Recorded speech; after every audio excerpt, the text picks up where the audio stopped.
সিলেটের গোয়াইনঘাটে সাদা পাথর লুট এবং দুর্নীতি দমন কমিশনের প্রতিবেদন নিয়ে আমরা গুরুত্বের সঙ্গে খতিয়ে দেখছি। প্রতিবেদনটি সত্য প্রমাণিত হলে জড়িতদের বিরুদ্ধে আইনগত ব্যবস্থা নেওয়া হবে। তবে যদি তা অসত্য হয় তবে দুদকের সংশ্লিষ্টদের বিরুদ্ধেও ব্যবস্থা নেওয়া হবে বলে জানিয়েছেন স্বরাষ্ট্র বিষয়ক উপদেষ্টা লেফটেন্যান্ট জেনারেল অবসরপ্রাপ্ত মোহাম্মদ জাহাঙ্গীর আলম চৌধুরী।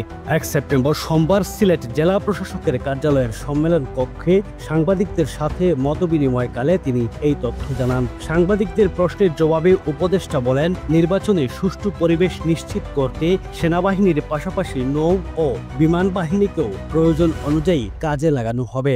জনগণের নিরাপত্তা ও শান্তিপূর্ণ ভোট গ্রহণই আমাদের অগ্রাধিকার।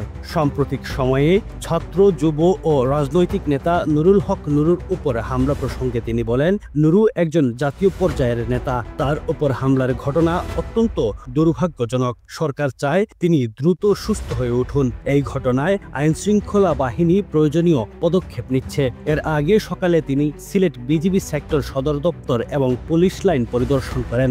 বিকেলে তিনি সিলেট ক্যান্টনমেন্ট ঘুরে দেখেন। সফর শেষে সন্ধ্যায় তার ঢাকায় ফেরার কথা রয়েছে।